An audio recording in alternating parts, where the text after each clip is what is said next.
வணக்கம், நான் உங்கள் chef Deena. Welcome back to chef Deena's kitchen. இன்னைக்கு நம்ம கிச்சனில் பார்க்க போது பீன்ஸ் உஸ்லி எப்படி பண்ணுறது பார்க்க போகிறோம். நார்மலாக வீட்டில் பீன்ஸ் பொரியல் பண்ணியிருப்பீங்க. அதாவது கொஞ்சம் பீன்ஸு, தேங்காய், கொஞ்சம் மசாலாலாம் போட்டு மிக்ஸ் பண்ணி டாஸ் பண்ணியிருப்பீங்க. ஆனால் இந்த உஸ்லி கொஞ்சம் பருப்போடு போட்டு மிக்ஸ் பண்ணும்போது அந்தளவுக்கு அருமையாக இருக்கும். பர்டிகுலராக இந்த பீன்ஸ் உஸ்லி வந்து நீங்கள் கிள்ளி போட்ட சாம்பார், காரக்குழம்பு இந்த மாதிரி ரெசிபி தொட்டு சாப்பிட்றதுக்கு நல்லாயிருக்கும். ஏன் ரசத்தோடு சாப்பிட்றதுக்கும் அந்தளவுக்கு அருமையான ரெசிபி தான் இந்த பீன்ஸ் உஸ்லி.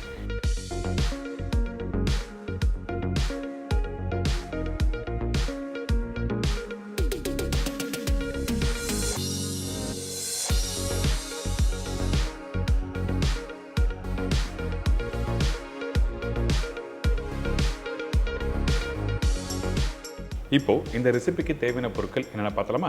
பீன்ஸ் உஸ்லிக்கு தேவையான பொருட்கள்: பீன்ஸ் 1/4 கிலோ, அதாவது 250 கிராம், கடலைப்பருப்பு 100 கிராம், தோரம்பருப்பு 50 கிராம், காய்ந்த மிளகாய் 15 நம்பர், பூண்டு 20 பல்லு, பச்சை மிளகாய் 1 நம்பர், பெரிய சைஸ் வெங்காயம் 1 நம்பர், மஞ்சத்தூள் 1/4 டீஸ்பூன், கருவேப்பிலை சிறிதளவு, கொத்தமல்லி தேவையான அளவு, சீரகம் 1/4 டீஸ்பூன், சோம்பு 1 டேபிள் ஸ்பூன், கடுகு 1/4 டீஸ்பூன், பெருங்காயம் 1/4 டீஸ்பூன், உப்பு தேவையான அளவு, எண்ணெய் சமைக்கிறதுக்கு தேவையான அளவு. இதாங்க இந்த ரெசிபிக்கு தேவையான பொருட்கள். இந்த பீன்ஸ் உஸ்லி பண்ணுறதுக்கு நம்ம என்ன பண்ணுறோன்னா, நம்ம கிட்ட இருக்க இந்த பருப்பை ஊற வச்சு அரைக்க போகிறோம். அதனால் கடலைப்பருப்பு நல்லா ஊற வச்சுருக்கேன். குறைஞ்சபட்சம் ஒரு 3 மணி நேரம் நல்லா ஊறிச்சுன்னா சீக்கிரமாக அரைக்கிறதுக்கு நல்லாயிருக்கும். அதே டைமில் நீங்கள் நல்லா அரைச்சி நீங்கள் வேக வைக்கிறதுக்கு ஈஸியாகவும் இருக்கும். அதே மாதிரி தான் இந்த தோரம்பருப்பும் பண்ணியிருக்கோம். இந்த தோரம்பருப்பு எப்பவுமே கம்மியாக இருக்கணும், கடலைப்பருப்பு அதிகமாக இருக்கணும். சரிங்களா? இதுக்கு பிறகு காஞ்ச மிளகாய். இந்த காஞ்ச மிளகாய் 15 நம்பர் சொல்லியிருக்கேன். அதில் 10 நம்பர் இந்த இடத்துல யூஸ் பண்ணியிருக்கோம். மீதி 5 காஞ்ச மிளகாய் கடைசியாக போட்டிருக்கேன். இதே மாதிரி தான் சோம்பு 3/4 டேபிள் ஸ்பூன் சோம்பு இந்த இடத்துல போட்டிருக்கோம். கொஞ்சம் கருவேப்பிலை, 10 பல்லு பூண்டு போட்டு இது எல்லாத்தையும் நம்ம அரைக்க போகிறோம். இந்த கடலை பருப்பும் தோரம் பருப்பும் அரைக்கிற பக்கம் என்ன கேட்டிங்கன்னா, கொஞ்சம் குறைன்னு அரைச்சிருக்கணும். அதே டைமில் முழுசாக இருக்கக்கூடாது. அதனால் நம்ம நல்லா ஊற வச்ச பிறகு தண்ணி நல்லா வடிக்கிட்டு அதுக்கப்புறம் மிக்ஸி ஜாரில் போடுங்க. மிக்ஸி ஜாரில் போடும்போது அதிகமான குவான்டிட்டி போட்டு நீங்கள் அரைக்கக்கூடாது. கொஞ்சமாக போட்டு நீங்கள் அரைக்கணும். அப்போ தான் உங்களுக்கு வந்து நல்லா குறைன்னு அரைக்க முடியும். எக்ஸாம்பிளுக்கு எப்படி வீட்டில் வடைக்கு அரைப்பீங்க அதே மாதிரி பக்குவத்தில் அரைச்சிக்கணும். முழுசாக இருந்ததுன்னா நல்லா இருக்குது. ப்ரிப்பரேஷன் முடித்த பிறகு நல்லா அரைச்சி எடுத்தாச்சு. இந்த மாதிரி பக்குவத்தில் கரெக்டாக கெட்டி அரைச்சிருக்கணும்.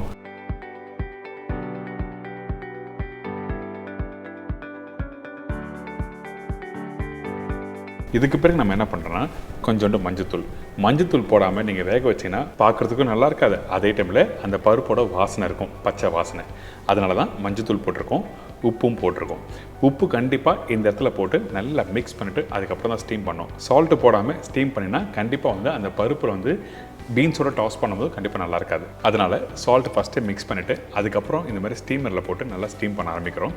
நீங்கள் வீட்டில் இட்லி சட்டி வச்சுருப்பீங்களே, அந்த இட்லி சட்டியில் இந்த மாதிரி கொஞ்சம் கொஞ்சமாக போட ஆரம்பிங்க. கொஞ்சம் கெட்டியாக போட்டிங்கன்னா உங்களுக்கு ஸ்டீம் ஆகிறதுக்கு ரொம்ப டைம் எடுக்கும். அதனால் நம்ம என்ன பண்ணுறோம், உதிரியாக போட ஆரம்பிங்க. நார்மலாக வீட்டில் வடகரி பண்ணுவீங்களே, அதே மாதிரி தான். சரிங்களா? இப்போது இது மூடி போட்டு கரெக்டாக ஸ்டீம் பண்ண ஆரம்பிக்கிறோம். ஸ்டீம் பண்ணுறதுக்கு குறைஞ்சபட்சம் ஒரு 8லேருந்து 10 நிமிஷம் டைம் எடுக்கும். ஸ்டீம் ஆன பிறகு நம்ம சூடு ஆறின பிறகு தான் க்ரஷ் பண்ணிவிட்டு அதுக்கப்புறம் பீன்ஸோட போட்டு டாஸ் பண்ண போகிறோம். அதனால நல்லா ஸ்டீம் ஆகட்டும்.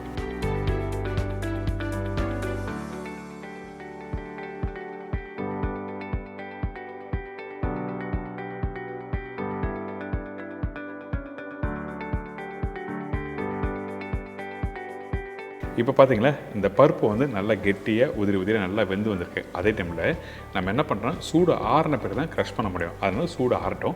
சைடில் இந்த பீன்ஸ் வந்து லைட்டாக பிளான்ச் பண்ணி எடுக்க போகிறோம். அதாவது 50% அளவுக்கு கொதிக்கிற தண்ணியில் போட்டு எடுக்க போகிறோம். நம்ம டேரெக்டாக டாஸ் பண்ணலாம். டாஸ் பண்ணும்போது அந்த பீன்ஸோட கலர் கொடுக்காது. அதனால் நம்ம என்ன பண்ணுறோன்னா, இந்த மாதிரி கொதிக்கிற தண்ணியில் கொஞ்சம் உப்பு போட்டு பிளான்ச் பண்ணுறோம். இந்த மாதிரி தான் பண்ணோம். நீங்கள் டேரெக்டாக வந்து அந்த தாளிப்பை போட்டு பீன்ஸ் போட்டு நீங்கள் குக் பண்ணினா கரெக்டான அந்த டெக்ஸ்சர் கொடுக்காது. அந்த ஒரு காரணத்துக்காக மட்டும்தான் பீன்ஸ் இந்த மாதிரி பண்ணுறோம்.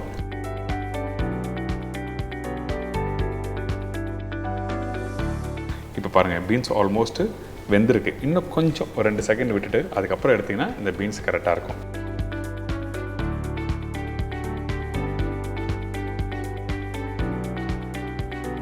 சில பேர் கேட்பாங்க, பீன்ஸ் இந்த மாதிரி வேக வச்சு போட்டால் பீன்ஸில் சத்துலாம் இருக்காது அப்படின்னு சொல்லி கேட்பாங்க. இந்த மாதிரி பிளான்ச் பண்ணி போடுறதுலாம் ஒன்றும் ஆகாது. டேஸ்ட்டும் நல்லாயிருக்கும். பார்த்தீங்களா, இந்த பீன்ஸ் ஆல்மோஸ்ட் ரெடி ஆயிடுச்சு. இந்த மாதிரி வந்த பிறகு பீன்ஸ் எடுத்து தனியாக வச்சுருங்க. இதுக்கு பிறகு இந்த பருப்பு வந்து நல்லா ஸ்டீம் பண்ணி எடுத்து வச்சுருக்கோம். இந்த ஸ்டீம் பண்ணி எடுத்து வச்சுருக்க பருப்பு நல்லா சூடு ஆறின பிறகு கையில் க்ரஷ் பண்ணுறதுக்கு ஈஸியாக இருக்கும். அதனால தான் சூடு ஆறின பிறகு க்ரஷ் பண்ண சொல்கிறோம். அப்போ தான் தூளாக வரும். அதே டைமில் ஈஸியாக இருக்கும் கையில் பிடிக்கிறதுக்கு. இப்போ இந்த அளவுக்கு முடிஞ்ச அளவுக்கு நல்லா க்ரஷ் பண்ணுறோம். க்ரஷ் பண்ணிவிட்டு இதை அப்படியே வந்து பொரியலுக்கு யூஸ் பண்ணலாம். இன்கேஸ் கொஞ்சம் பருப்பு அதிகமாக ஆயிடுச்சுன்னா வடைக்கறியும் வீட்டில் ட்ரை பண்ணி பார்க்கலாம்.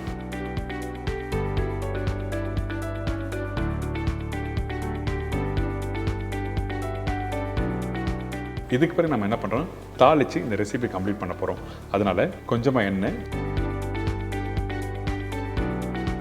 சூடான பிறகு கொஞ்சம் கடுகு போட்டிருக்கோம்.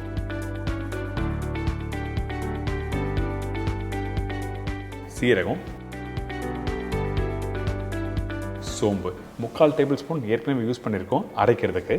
மீதி உள்ள சோம்பு இந்த இடத்துல போட்டிருக்கோம். அதுக்கு பிறகு இடித்த பூண்டு இந்த இடத்துல தோலோடு இடித்து போட்டிருக்கேன். இதுக்கப்புறம் பச்சை மிளகா, காரத்துக்கு ஏற்ற மாதிரி 2 பச்சை மிளகா பொடிசாக கட் பண்ணி போட்டிருக்கோம். காஞ்ச மிளகா, வெங்காயம், பச்சை கருவேப்பிலை இதெல்லாம் போட்டு டாஸ் பண்ணுறோம். இந்த வெங்காயம் குக் பண்ணுற பக்குவம் என்ன கேட்டிங்கன்னா, ரொம்ப நேரம் குக் பண்ணக்கூடாது. ஜஸ்ட் 2 நிமிஷம் நீங்கள் நல்லா வதக்கிட்டு அதுக்கு பிறகு பீன்ஸ் போட ஆரம்பிக்கிறோம்.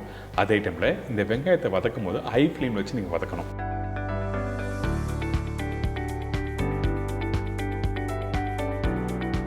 இப்போ இந்த வெங்காயம் ரெடி ஆகிடுச்சு. கடைசியாக நம்ம என்ன பண்ணுறோம், அடுப்பை ஸ்லோ பண்ணிவிட்டு அதுக்கப்புறம் கொஞ்சம் மஞ்சத்தூள், பெருங்காயம் இதெல்லாம் போட்ட பிறகு லைட்டாக மிக்ஸ் பண்ணுங்கள்.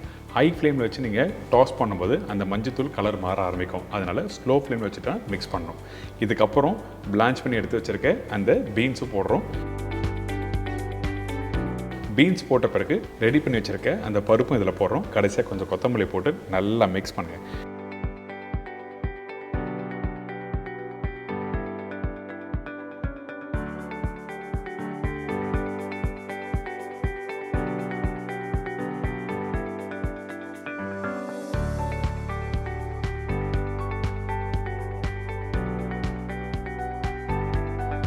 அதிகபட்சம் ஒரு 3லேருந்து 4 நிமிஷம் குக் பண்ணுறீங்க. தேவையான அளவுக்கு உப்பு போட்டு நல்லா மிக்ஸ் பண்ணி எடுத்து சாப்பிட்டிங்கன்னா அந்தளவுக்கு சூப்பரான ஒரு ரெசிபி தான் பீன்ஸ் உஸ்லி. கண்டிப்பாக ட்ரை பண்ணி பாருங்கள். பீன்ஸ் உஸ்லி நிறைய விதமாக பண்ணியிருப்பாங்க. ஆனால் ப்ராப்பரான ரேஷு கடலைப்பருப்பு, பருப்பு, பீன்ஸ் இந்த அளவுக்கு போடணும்னு சொல்லிட்டு இன்றைக்கி நம்மளோட சேனலில் சொல்லி கொடுத்துருக்கேன். கண்டிப்பாக உங்கள் எல்லாருக்கும் பிடிக்கும் நினைக்கிறேன். ட்ரை பண்ணுங்கள். நான் சொன்ன மாதிரி கிள்ளி போட்ட சாம்பார், காரக்குழம்பு, அதுக்கு பிறகு ரசம் இந்த மாதிரி ப்ரிப்பரேஷன் தொட்டு சாப்பிட்றதுக்கு அந்தளவுக்கு ஒரு ஃபென்டாஸ்டிக் ரெசிபி தான் இந்த பீன்ஸ் உஸ்லி. இன்றைக்கி நம்ம கிச்சனில் இந்த பீன்ஸ் உஸ்லி எப்படி பண்ணுறதெல்லாம் தெரிஞ்சிருக்கோம். கண்டிப்பாக ட்ரை பண்ணி பாருங்கள். இதே மாதிரி நாளைக்கு இன்னும் ஒரு புதுசான ரெசிபியோடு சந்திக்கிறேன். நன்றி, வணக்கம். See you, bye-bye. Take care.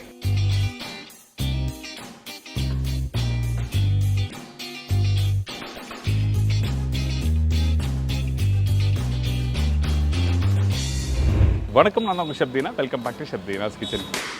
Trichy பக்கத்தில் இருக்க சோமசப்பேட்டைன்னு சொல்லி ஒரு ஊருக்கு வந்திருக்கோம். இந்த கை முறுக்கு எப்படி பண்ணுறது சொல்லி நம்ம பார்த்து தெரிஞ்சுக்க வந்திருக்கோம். இவங்க கடந்த 36 வருஷமாக வந்து இந்த கை முறுக்கு பண்ணிட்டு வராங்க.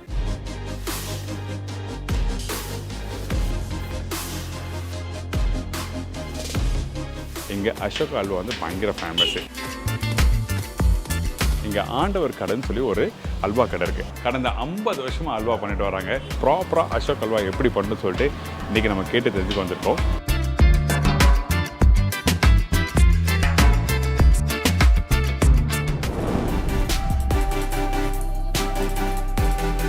ஒரு நாளைக்கு எத்தனை முறுக்கு சுற்றுவீங்க? கிட்டத்தட்ட ஒரு 10,000 முறுக்கு சுற்றுவோம் ஒரு நாளைக்கா? அப்பா, எத்தனை கிலோ மாவு தேவைப்படாது? 40 கிலோலேருந்து 50 கிலோ தேவைப்படும். சும்மா இல்லைங்க, இந்த முறுக்கு புளியுது.